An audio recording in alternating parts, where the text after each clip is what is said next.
เปรียบเหมือนน้ำค้างค่อยๆจางเมื่อถูกแดดเผาตอนใหม่ๆก็หวานบ่เศร้าพอสีเริ่มเก่าก็ค่อยหายไปเหลือแต่การเวลากับหยดน้ำตาเข้ามาแทนใจหักแท้เลยกินบ่ได้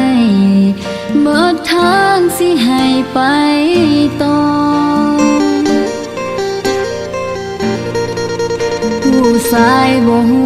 จักพอทุกก้าวไปต่อล้วนแต่ปิดบัง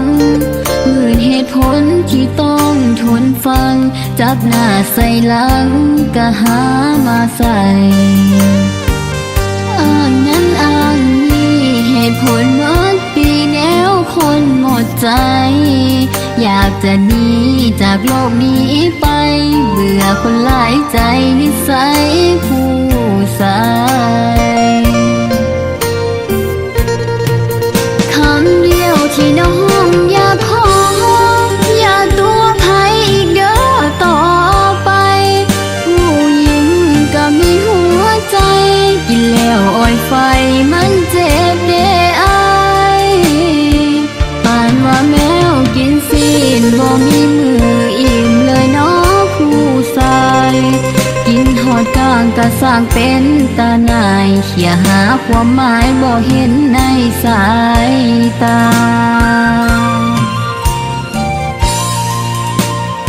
เสือผู้หญิงจังอาย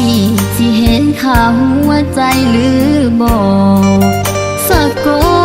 ดคำว่าพอคือสิบ่เป็นดอกหน้าถ้าหัวใจหนึ่งครั้งก็ได้ทนฟังหนึ่งหยดน้ำตาย้อนว่าหักอายใหญ่กว่าฟ้า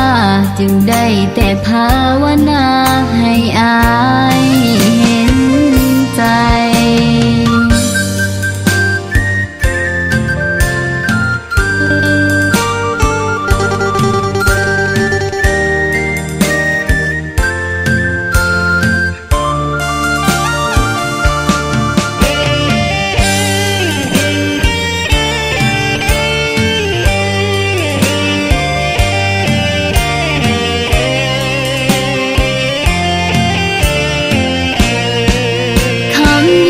ที่น้องอยากขออย่าตัวใครอีกเด้อต่อไปผู้หญิงก็มีหัวใจกินแล้วอ่อยไฟมันเจ็บเด้อายปานว่าแมวกินซีนบ่มีมืออิ่มเลยเนาะผู้ชายกินหอดกลางก็สร้างเป็นตาหน่ายเขี่ยหาความหมายบ่เห็นในสายตา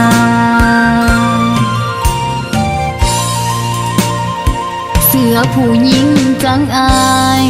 สิเห็นข่าวหัวใจหรือบ่สะกดคำว่าพอคือสิบ่เป็นดอกหน้าถ้าหัวใจหนึ่งครั้งก็ได้ทนฟังหนึ่งหยดน้ำตาย้อนว่าหักอายใหญ่กว่าฟ้าจึงได้แต่ภาวนาให้อายเห็นใจ